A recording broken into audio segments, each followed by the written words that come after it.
Hi friends, నేను మీ సీతా మహాలక్ష్మి. ఈనాటి కథలకి స్వాగతం.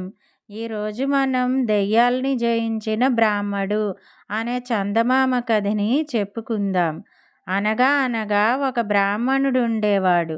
అతను రోజు రాజుగారి సభకు వచ్చి రాజుగారిని ఆశీర్వదించి కొంతసేపు ఉండి పోతూ ఉండేవాడు.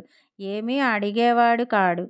రాజుగారికి ఇతని చర్య ఆశ్చర్యమనిపించేది.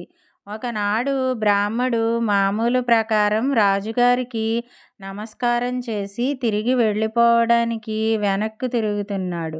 అప్పుడు రాజుగారు, "ఏమయ్యా బ్రాహ్మడా, రోజూ ఎందుకిలా చేస్తున్నావు?" అని అడిగాడు.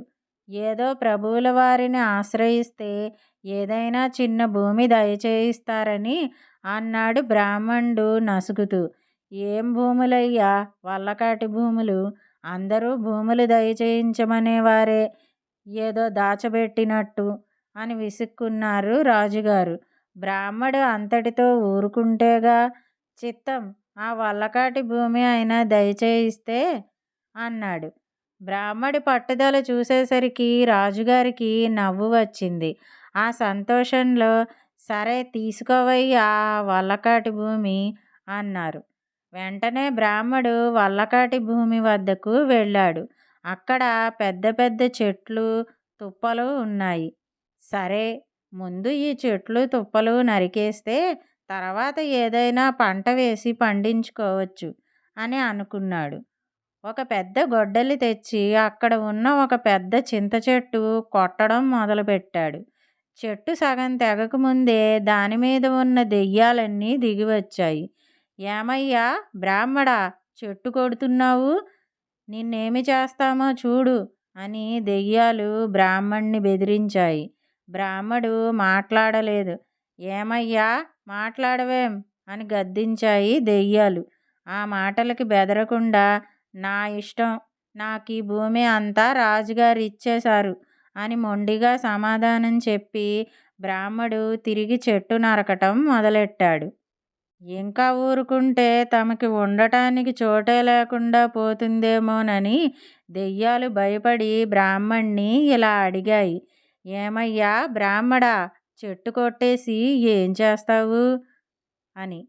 "నా ఇష్టం, నేను ఇందులో నువ్వుల చేను వేసుకుని సాలుకు 4 గరిసెలు నువ్వులు పండించుకుంటాను" అన్నాడు. "పోనీ లేవయ్యా, ఆ చెట్టు కొట్టేయకు, ఆ 4 గరిసెల నువ్వులు ఏటేటా మేమిచ్చుకుంటాంలే" అన్నాయి దెయ్యాలు. సరే అని బ్రాహ్మడి ఇంటికి పోయాడు. అప్పటి నుంచి ఏటేటా శ్రమ లేకుండా 4 గరిసెల నువ్వులు కాళ్ళ ముందుకు వస్తుంటే హాయిగా పూలరంగడిలాగా కాలక్షేపం చేస్తున్నాడు బ్రాహ్మడు. కొన్ని సంవత్సరాలు పోయిన తర్వాత ఆ దెయ్యాల ఇంటికి ముసలి దెయ్యం ఒకటి చుట్టరికానికి వచ్చింది. సరిగ్గా అవి నువ్వులు ఇవ్వవలసిన రోజులు. కాబట్టి దెయ్యాలన్నీ మంచి హడావిడిగా నువ్వులు పోగు చేస్తున్నాయి. ఇదంతా చూసి ముసలి దెయ్యం, "ఏమిటి కదా" అని దెయ్యాల్ని అడిగింది. అవి సంగతంతా చెప్పాయి. అప్పుడా ముసలి దెయ్యం, "ఏమిటి, మీకు మతులు పోయినట్టున్నాయి. ఒక బ్రాహ్మడికి జడిసి ప్రతి ఏటా ఒళ్ళు పులిసేటట్టు నువ్వులు పోగు చేసి వాడికి సమర్పించడమా? ఉండండి, ఇప్పుడే వెళ్ళి ఆ బ్రాహ్మణ్ణి బెదరగొట్టి ఈ రోజు నుంచి నువ్వులు ఇచ్చుకోక్కర్లేకుండా చేస్తాను" అంది. ముసలి దెయ్యం మాటలు విని దెయ్యాలన్నీ సంతోషించి దాన్ని ప్రయాణం చేసి బ్రాహ్మడి ఇంటికి పంపేయి. మన బ్రాహ్మడికి పని పాటు ఏమీ లేదు కనుక ఇంట్లో కూర్చుని హాయిగా పాదులు పెట్టి కూరగాయలు పండిస్తున్నాడు. అక్కడికి రోజు ఒక గేదె వచ్చి వాకిట్లో పెట్టిన బచ్చలపాదు తినేస్తుండేది. ఆనాడు బ్రాహ్మడు గేదె పని పడదామని తలుపు చాటున పెద్ద కర్ర పట్టుకుని నిలుచున్నాడు. అతనికి ఏదో గుమ్మం దాటుతున్న అలికిడి వినిపించింది. వెంటనే బలంగా కర్రతో ఒక్క పెట్టు పెట్టాడు. "అమ్మో!" అంది ముసలి దెయ్యం. పాపం, బ్రాహ్మణ్ణి బెదిరించడానికి వచ్చి దెబ్బతింది. గేదె అనుకుని దెయ్యాన్ని కొట్టేశానే అని బ్రాహ్మడు మనసులో విచారించాడు. కానీ పైకి ఏమీ కనబరచకుండా గంభీరంగా "ఏం?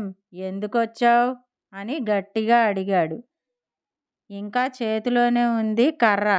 మళ్ళా ఇంకోటి కొడతాడేమో అనే భయంతో ముసలిదెయ్యం "నువ్వులు" అంది. "ఏవి? తెచ్చావా?" అని దబాయించి అడిగాడు బ్రాహ్మడు. అప్పుడు దెయ్యం "కాదు, నువ్వులు ఇమ్మన్నారా? లేక నువ్వుల పప్పు ఇమ్మన్నారా అని అడగడానికి వచ్చాను" అంది జడుస్తూ. "సరే, నువ్వుల పప్పే తెమ్మను" అన్నాడు బ్రాహ్మడు. బ్రతుకు జీవుడా అని ముసలిదెయ్యం బ్రాహ్మడి దగ్గర నుంచి ఇంటివైపు మరలింది. కానీ దాని మనస్సులో బాధగానే ఉంది. ఇంటికి రాగానే దెయ్యాలన్నీ సంతోషంగా దాని చుట్టూ చేరి "ఏం జరిగింది? బెదిరించావా? ఏమన్నాడు?" అని ఊపిరి సలపకుండా ప్రశ్నలు వేశాయి. ముసలిదెయ్యం నీళ్లు నములుతూ "నన్ను చితగ్గొట్టాడు. నువ్వులు అక్కర్లేదు, ఆ 4 గరిసెలు నువ్వుల పప్పు చేసి తెమ్మని మీతో చెప్పమన్నాడు" అంది.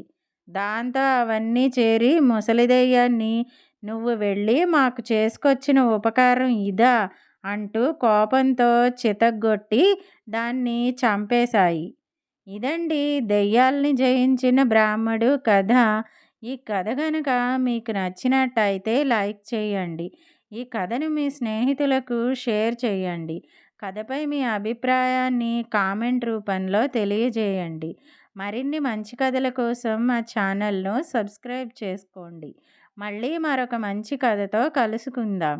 అంతవరకు వింటూనే ఉండండి ఈనాటి కథలు.